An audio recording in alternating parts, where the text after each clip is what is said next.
Aveiro de la Fundación Fondo de Mujeres del Sur. Cumple 15 años el Fondo de Mujeres del Sur. Buen día, ¿cómo estás? Buen día Marcos, Jorge, Guillermo y a la audiencia de PBS. Yo soy Raquel Aveiro y coordino la Oficina de Paraguay del Fondo de Mujeres del Sur y efectivamente, como dijiste, estamos cumpliendo 15 años. Raquel, ¿a qué se dedica específicamente este Fondo de Mujeres del Sur? Así es. Sí, así es.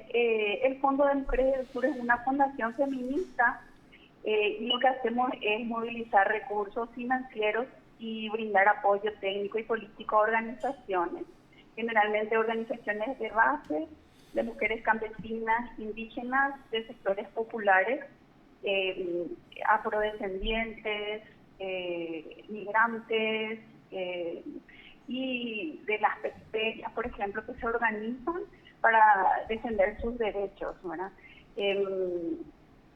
También para alcanzar resultados hacia una justicia de género.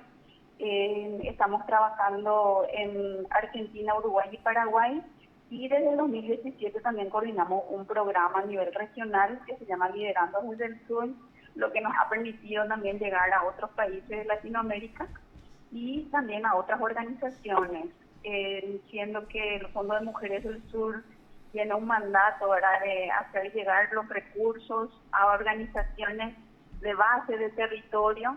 También con este programa pudimos financiar a organizaciones un poco más grandes. Raquel, El, sí, tengo una consulta. ¿Cómo es trabajar con las comunidades indígenas desde esta fundación? Ha de ser bastante complicado ingresar y no sé, cambiar ese paradigma del cacique dentro de las comunidades indígenas. y vos sabés que hace muchísimo que este paradigma se viene cambiando, pero muy lentamente. Las mujeres indígenas, por ejemplo, con quienes nosotras trabajamos, ya tienen un trabajo de hace mucho tiempo, ¿verdad? Solamente que nosotras con el apoyo lo que hacemos es darle un impulso para sostener esos proyectos en sus territorios. Ellas ya se venían organizando ya ante las carencias que ellas identifican dentro del territorio, ya que son ellas las que siempre están, ¿verdad?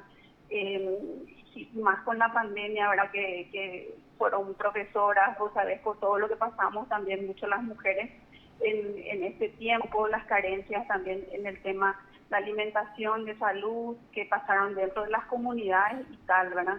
La verdad que nosotras tuvimos siempre una respuesta muy alentadora, ¿verdad?, de parte de las comunidades, de las comunidades, ¿verdad?, con quienes trabajamos, y son mujeres lideresas muy fuertes que trabajan muchas veces en temas, ¿verdad?, que estuve escuchando también que ustedes estuvieron hablando mucho de temas ambientales, ¿verdad?, que trabajan por la justicia socioambiental dentro de sus comunidades, por el tema de defensa del territorio, accesibilidad al agua potable, en contra del extractivismo, por ejemplo, de condiciones mejores para la agroecología, en contra de la deforestación, del extractivismo y de estas cuestiones, ¿verdad?, que como ustedes también antes estaban diciendo, dividen a las comunidades.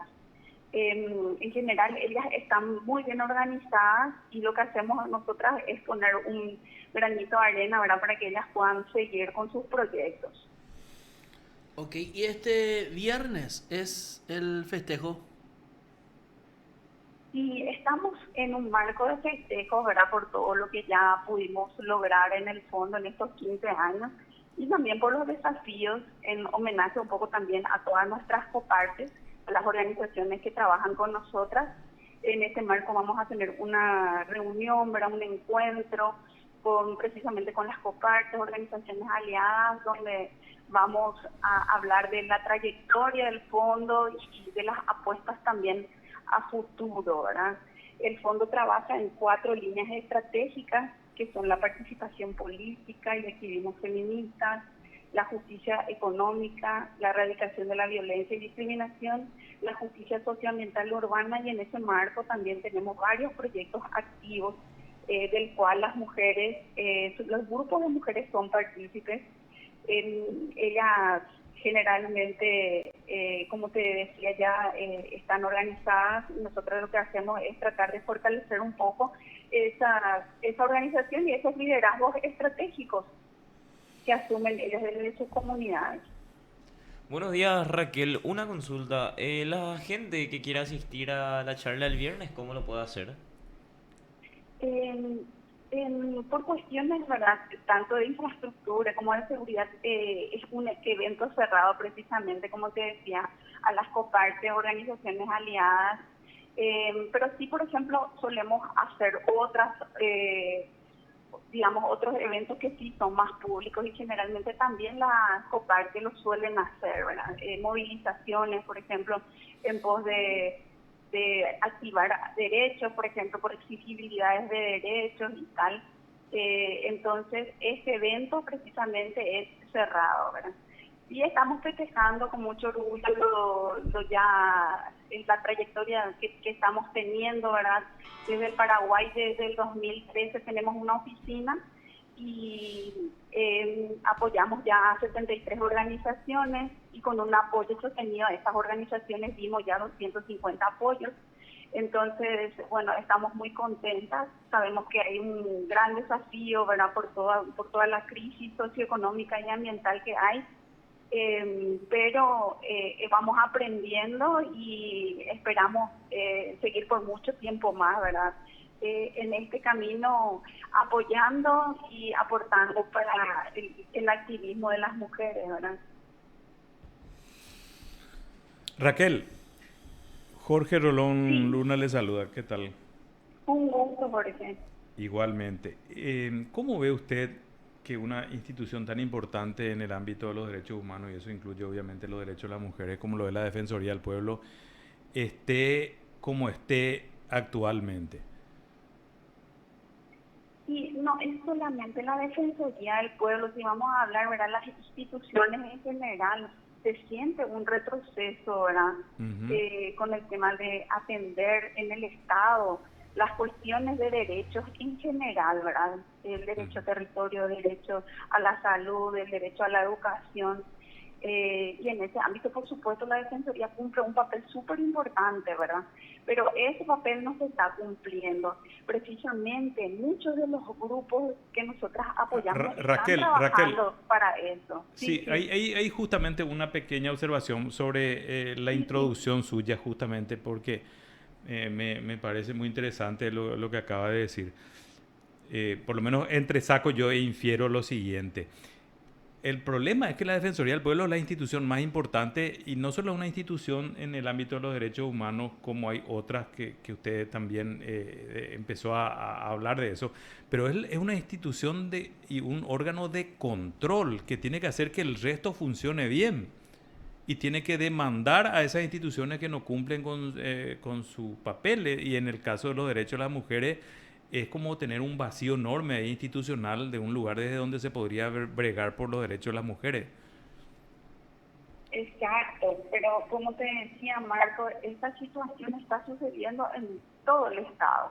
O sea, el Estado está olvidando lo que es el apoyo a los derechos de las mujeres y en eso es que realmente estas comunidades están, ¿verdad?, también con una presión de incidencia política para que se respeten los derechos, para que se creen nuevas legislaciones, para que las legislaciones que existen se reglamenten y para que realmente haya un control ciudadano, ¿verdad?, en el cual nosotros en general, nosotros podamos exigir que el gobierno haga lo que tenga que hacer, ¿verdad? En este caso la Defensoría del Pueblo, como dijiste, tiene un rol fundamental en la defensa de los derechos de las mujeres y de las famosas, ¿verdad?, minorías étnicas, que no quiero llamar así, pero de las áreas más vulnerables, ¿verdad?, como las indígenas, las mujeres de los sectores populares, que son las que más necesitan, ¿verdad? Y ni de qué hablar, ¿verdad?, de la cuestión de los cuidados. Por ejemplo, el tema de los cuidados está súper olvidado en el Estado y es una cuestión muy importante porque, como saben, ahora las mujeres también estamos insertadas en muchos ámbitos de la economía, en un ámbito súper violento también en la política y en muchos lugares, ¿verdad? Porque la violencia que se ejerce contra las mujeres no es solamente una violencia que existe en las casas, sino también existe culturalmente, medioambientalmente. Entonces, bajo esas circunstancias, también hay un leve retroceso, nos parece a nosotras, ¿verdad? Pese a toda este panorama, ¿verdad? Que no es, digamos, así como muy alentador, las mujeres vienen trabajando de manera organizada para conocer sus derechos, apropiarse un poco del conocimiento y del entendimiento que no están solas, conocer su propia historia y la historia de lucha por los derechos, que le permite tener un pensamiento estratégico, unirse en torno a los intereses y a los bienes comunes y evitar ese fraccionamiento, ¿verdad? Divisiones que finalmente lo que buscan es debilitar ese criterio, esa conciencia crítica de lo colectivo, ¿verdad? Ellas están recuperando ese criterio de lo colectivo que como paraguayas y paraguayos tenemos, ¿verdad? O sea, Paraguay siempre fue solidario y colectivo y la paraguaya también, los paraguayos en general. Entonces, creo que esa cuestión de lo colectivo se está rescatando mucho también a través de ese trabajo comunitario. Y me parece que tiene que haber un despertar también en cuanto a la funcionalidad que tiene los poderes del Estado, a saber también más conocimiento también de lo que es el poder del Estado para poder exigir derechos. Muchísimas gracias, Raquel, por la comunicación y bueno, y vamos a seguir en contacto. Bueno, cuando quieran, un gusto y muchas gracias por el espacio. A las órdenes, hasta la próxima. Lo escuchaste aquí en PDS. Raquel Aveiro de la Fundación Fondo de Mujeres del Sur. El viernes festejan, pero es un festejo entre parientes nomás, ¿no?